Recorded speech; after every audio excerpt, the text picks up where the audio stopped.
Peace and blessings, family. It's your girl Sony back again with another one. I forgot to make this video on May 25th, which was the 21st anniversary of my injury.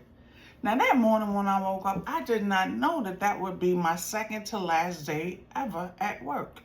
I woke up happy, chipper, about to go into my Safe Horizon job, which for those who don't know, is the leading, especially in New York City, nonprofit organization fighting the good fight, domestic violence, human trafficking, all types of trafficking, any type of abuse.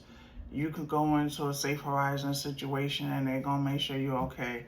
And it's the hotline is 1-800-621-HOPE, HOPE, because that's what we need, baby. I woke up that morning. I was a supervisor at the time, working my regular 9 to 5. Well, I'm lying, 8 to 4, Monday through Friday. And it was a beautiful day. There was nothing out of the way. Went and got, my normal bacon, egg, and cheese. Yes, I was a New Yorker, baby. I wasn't even drinking coffee back then. I think I had OJ, because me and OJ went a long way, and ice on the side. Normal day, going in and out, doing different things. And we had a resident who was going to have a move out. And she had one of the larger apartments, because everybody else had rooms, but she had the one that was an apartment.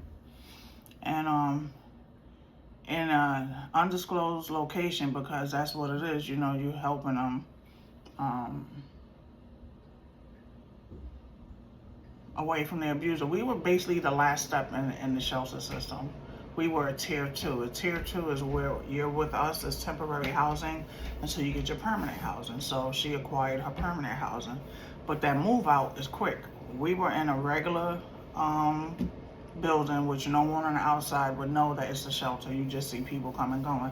It's not advertised because why? It is an undisclosed location for the safety of our residents as well as our staff. So I'm helping this young lady move out, and I've done a lot of move outs at this time. I had been employed there for years during this time. Move out, move out, move out. She had the largest apartment. She acquired what she did, and she was smart. I got to give it to her. She purchased a lot of things while she was there so they could help with the move out, to move all of that instead of going to the new place and getting things. So that was smart. But in the meantime of the moving, me and her, because even though we had someone to pick her up because she moved by taxi, he could not enter that facility. So I and her, and I forgot where our super was during that time, because normally my super would have helped with the move out as well. But it was all divine intervention. Everything happened the way it was supposed to. Everybody was busy that day. All the other staff members was doing something else. So I helped her with the move out. And mind you, before then, I remember I was reading the daily news, my feet on my table, on my desk, like, I'm not doing nothing, I'm doing this, I'm doing that. God was like, yes, you are, get up and help her. So I helped her. And it took a good 30 minutes. That's how much stuff she had. She had a lot of stuff. When she left out, my back was in some discomfort. And I was like, wow. I could feel a difference. I told my boss, and I think she did an accident report for me. Incident or accident, I can't remember which one. And I'm like, and it's Memorial Day weekend, so I'm already about to go chill with my chicks. My bag is already packed at home. I'm like, when this is over, I'm gonna go home, take a shower, rest for a couple of hours, and I'm gonna hit the streets. And I might be back before I get back to work in 3 or 4 days. I may not. Baby, by the time it was time to get off, I'm in some pain. And I'm like, okay. I took a cab home that day. I took a cab, sat on the bed, was like, all right, I'm gonna sit here for a while and take my shower, take a nap. Baby, I woke up a couple of hours later in excruciating pain. Took an aspirin or something, went back to sleep. I woke up a 4-day. Mind you, at this time, I lived on 104th and Madison Avenue in Spanish Harlem, East Harlem, Spanish Harlem. Mount Sinai emergency room is on, I want to say 99th or 100 at first. in Madison, the same avenue. I had to take a cab there. I was in so much pain. I had to take a cab. After being there for a while, they gave me Valium. I want to say a Perk and a Valium. Anybody else, I would have knocked them out. It was okay. They gave me the same script. Put the script in, got the script, came home. Went to sleep, because by this time it's hitting. It was a long weekend going back and forth. 2 days after that, 2 days, I was back at the same emergency room. The pain was excruciating going through it. I knew in my spirit I was not going. So I went back to work on the 2nd.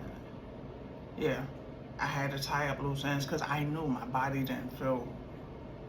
It was in pain that I never experienced. Tied up loose ends. And I've never been back to work since then. That was June 2nd, 2005.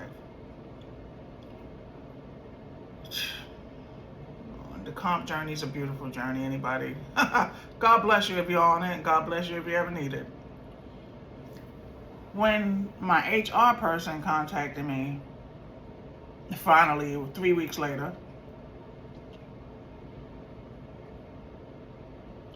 she would give me a list of numbers. Either it would be names and addresses, no phone numbers, no. It was funny.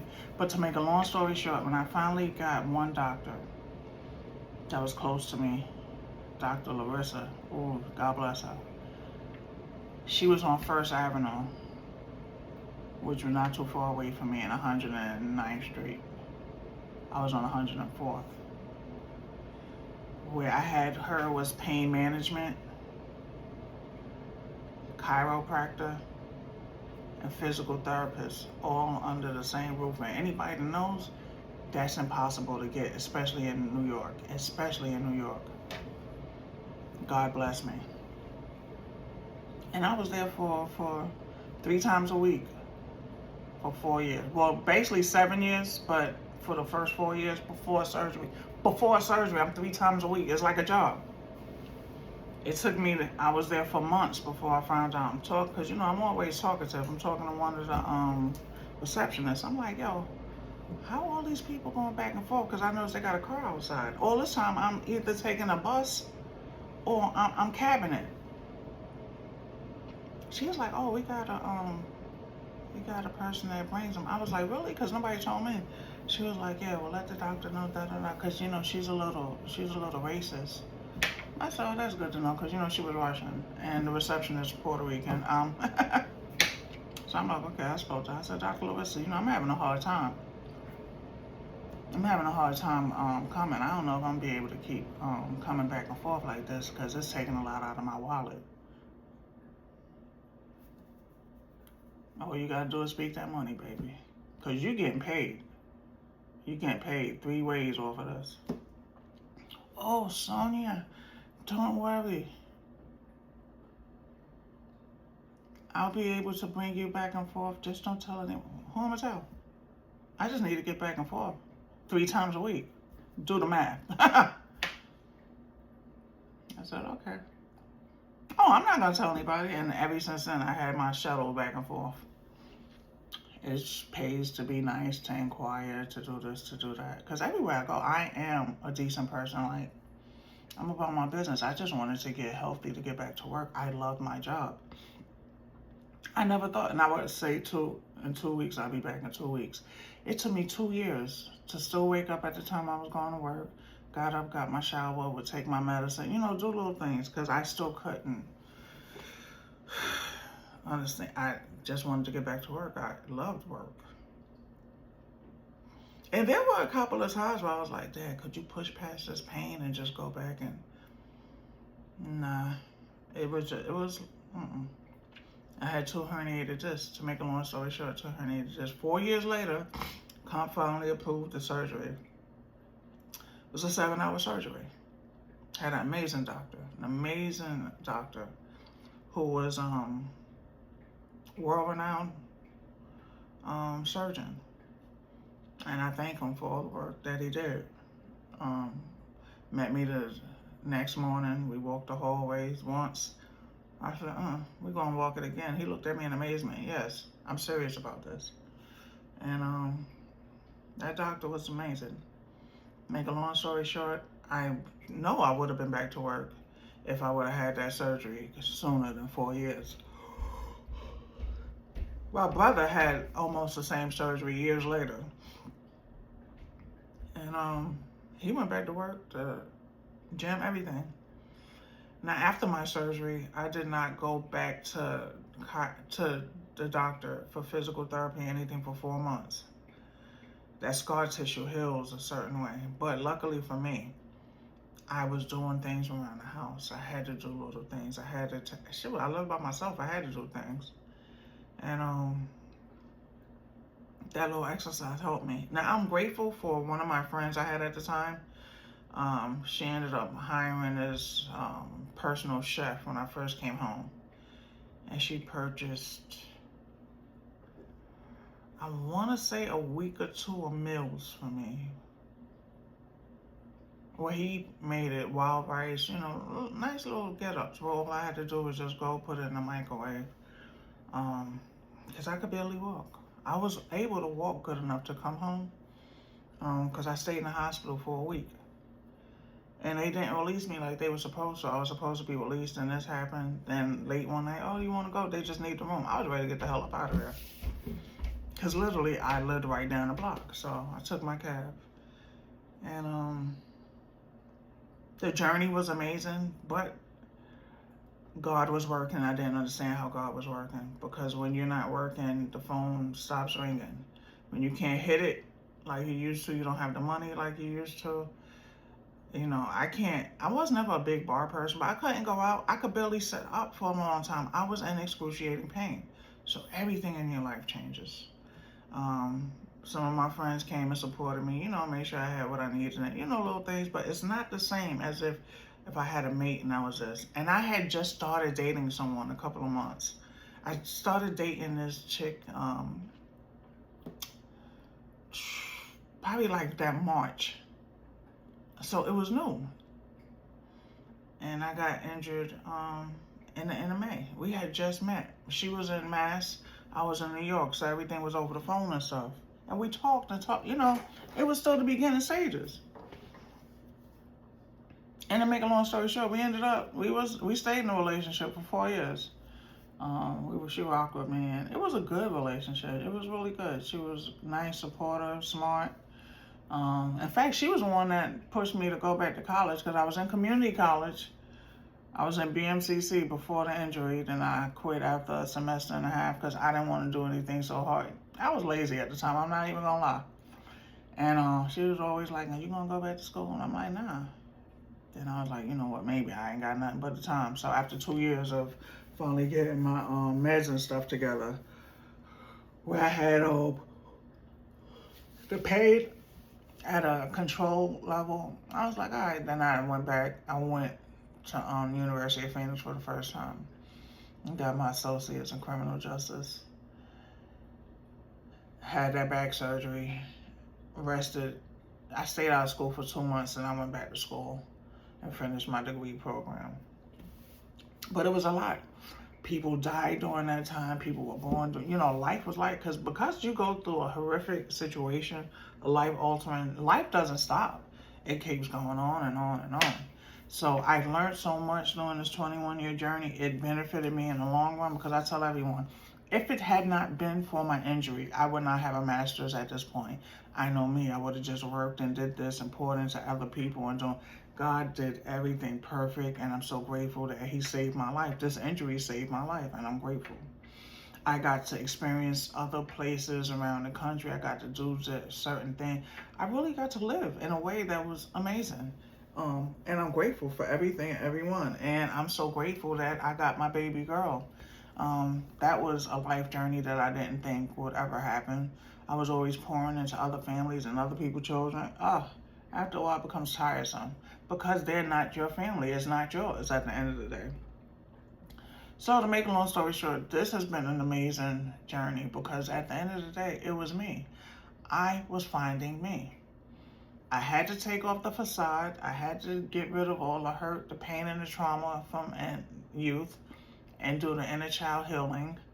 And I had to find who the real Sony was. I had to find me, the person that God created before all of this other stuff happened, before the external influences. And I found me, I liked me, I loved me, and it was a beautiful, beautiful journey. And I'm still on it because I tell you, it's a lifelong journey. I met some amazing people. I had to get rid of a lot of amazing people. Now, they were amazing because they helped me, I helped them during certain aspects of our lives so we could grow. But we become used to volatile situations. I had a lot of volatile friendships, a lot of predatory people around me because people want. You don't see your light, everyone else sees it, and they want it for certain things. And I was always a people pleaser, a helper, or doing this or doing that, a wallet. And God had to show me, like, baby girl, I'm the sacrificial lamb. If I can't do it, who are you? And when I finally got that, I said, Jesus, I wish you would have told me this when I was 12. This could have changed the trajectory of my life. But this was the path that I had to go on. And happy 21st year anniversary. It's been a lot. It's amazing. It's beautiful. It's nasty. It's grimy. It's wonderful all at the same time.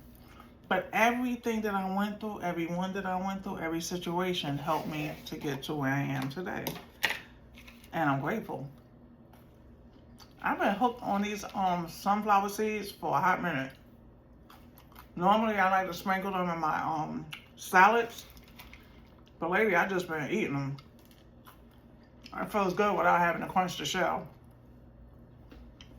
But yeah, so I'm grateful. And that's why I want you to know, no matter what. And now, mind you,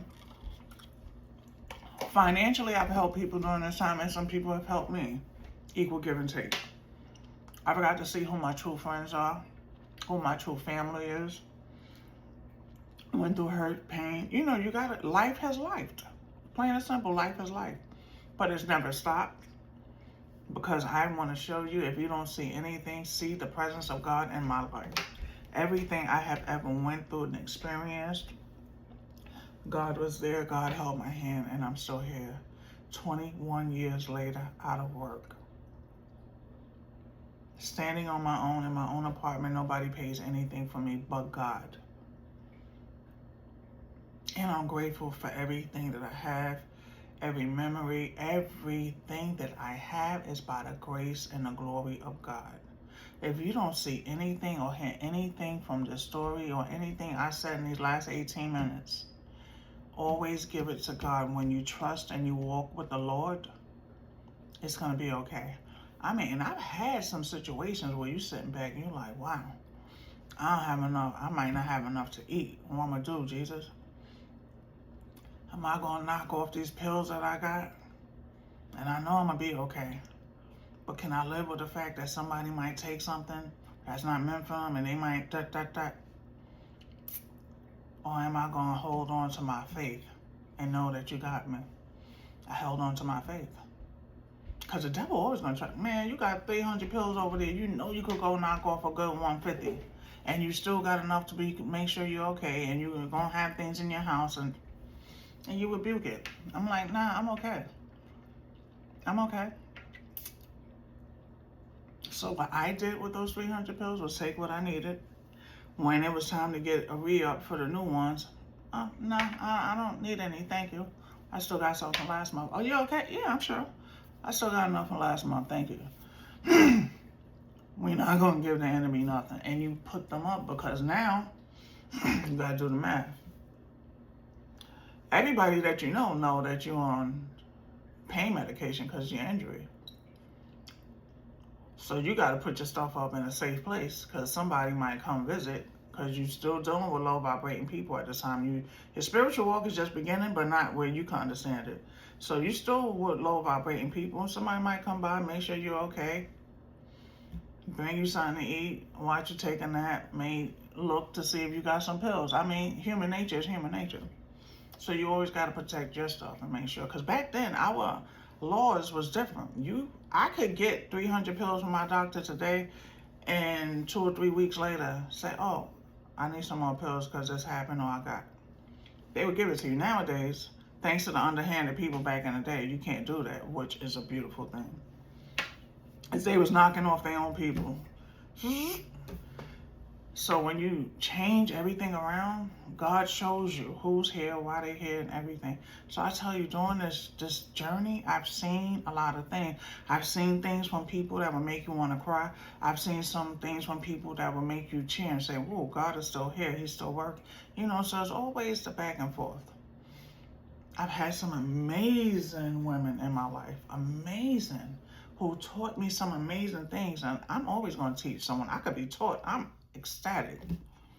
And I've had some who was amazing on the opposite end. They was horrific teachers, but I learned the lesson.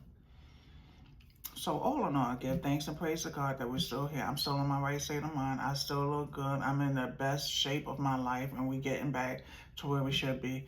But I would not change anything that happened. It made me who I am right now. Going through certain things made me appreciative of things much more because I've always had. So when I tell you everybody, the last 3 years of my life was the most strenuous financially that I've ever had in 55 years. So yeah, 52 years of, we're good. But God had to show me within these 3 years how other people have lived, will always live, how it is to not have everything that you want when you want it, how you want it. How it is to go to sleep sometimes and not have eaten what you wanted, but you had more than enough. To understand that there's life outside of your cubic space. To understand that life is real out here for a lot of people, that we got a lot of unhoused brothers and sisters that's going through. That there's still some women, children, men, and everybody else that are being held against their will and being forced to do things that. So when you sit and think about the grand scheme of life, my 21-year journey of being in a bubble and just having some back pain and 4 surgeries, major, a couple of minor, and some other situations, was it really that bad? Because at the end of the day, I've been chilling in the suburbs for the last, was it really that bad? So that's why you gotta sit, and I tell you, you gotta change your perception. Because I could have been like, oh, I couldn't rock no more, I couldn't do this, I couldn't do that, God forgot about me, It's your perception. I see the blessing in it all, because God still saved me. He still saved me. He still gave me the desires of my heart, family. Even though I'm still not cohabitating with family, I still have a family. I still have a daughter. So with all that being said, brothers and sisters, when you see me, see you. And when you see us, see JC. Because that's what's keeping all of us. All of us. But remember, when you're in the street and you see that unhoused person asking for food, water, a quarter, give it to them, because you are a second away from that being you. When you're in that grocery store and that person before you is counting pennies, they might have a food stamp card. They might have old school coupons. They might need to put back a couple of things. And if you got it, pay it forward. Because that could be you. That could be your mama. That could be your sister. That could be a cousin. That could be a child in the future. That could be a child in the future. Always remember. So at the end of the day, we are all interconnected. It doesn't matter which side of the hand you fall on. If you fall on the middle, we're all interconnected, baby. 2 days, 2 weeks prior to my injury, I would have laughed in your face if you would have told me this. If I went to a fortune teller 2 days before my injury and she told me my future, what just happened, I would have looked at her, laughed, and took my money back and probably cursed her out. I'm more, but be out of work 21 years back, say what? I was about to go to a new shelter where I was about to be the supervisor over a whole other group of women getting more money and a better situation. I already did the fire safety walkthrough and everything through this whole facility in the Bronx before it even opened. Because we were going to be the first ones in there, me and my boss, and bringing in a whole new staff. So at the end of the day, that's why I got joy every day, baby. Because some people probably thought I was going to go somewhere and just curl up and just, they don't know. It's the God in me, baby. It's the God in me. I should have knew you was going to get a song before the day was over, but it is. It's not me. Because the one thing they don't understand is when I closed that door, those doors, every place that I've been in, even when I couldn't get on my knees because I was in so much pain, I still prayed. I still pray. I still give it to God. That's my superpower. That's the juice, is JC. Now for you, it could be Muhammad, it could be Krishna, it could be whatever. God is God outside of religious institutions, dogmatic practices, religiosity. It's your personal experience with your higher self, baby. Don't never let nobody come in between there. I could be in the mix of having a conversation. I could be in a party. I could be in one of the most ratchet parties that they have ever thrown. And I could be in a corner looking at everything going on, saying a prayer, a silent prayer between me and JC. Father, forgive me. Walk me out of here. Let me get home safe and sound. Protect these people. They don't want whatever it is. Don't never let nothing come between you and your Father. I could be here sitting in the midst of people. I've been in the den of thieves around a bunch of demons, not knowing how I'm going to get out of this place. And I'm talking about decades ago.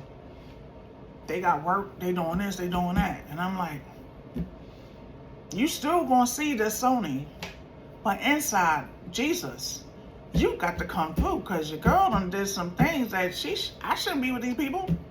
They shouldn't be with me. Make a way out of no way. The same way you saved the children of Israel from the Egyptians, and you parted that Red Sea, I'm going to need you to part this Red Sea right now, because I need to get my behind home. And once you save me from here, I ain't never going to go through this again. And God is a God of his word, and I'm a woman of mine. I ain't never put myself in those situations again. So baby, when I tell you, I thank God I don't look like what I've been through. Give it to him and keep it moving. You don't have to discuss your relationship with your mama, with your daddy, with your best friends, with your... Jesus is all I got. Jesus is all I got and all I will ever have. Men, women, children, cousins, sneaky links, best friends, God brothers and sisters, everybody's going to leave you. Everybody. Your children, they're going to leave you. Jesus won't. At this time, somebody is being unalive right now. Do you understand me? By someone that they once loved. Someone they thought would protect them from everything. And little did they know, this was the one they needed protection from. So I don't care what you do, what you say, how you do it. You better give thanks and praise to the one that is greater than you. Now for me, I thank God for my spirit guides, my angels, and my ancestors, because some babies, they keep me on the right road right now. I told you my ancestors told me to come back home, and I came, and I'm here. Go with God. This is 30 minutes. I love you. I got to stop talking because I need some water right now. But when it's real, baby. I'm never going to tell you anything outside of what I know, what I have experienced personally. I'm still here rocking and rolling. 21 years out of work, done seen and did and heard some things. I keep God first and foremost because God always keeps me first and foremost. Do you understand? Peace, blessings, love, and light, I say.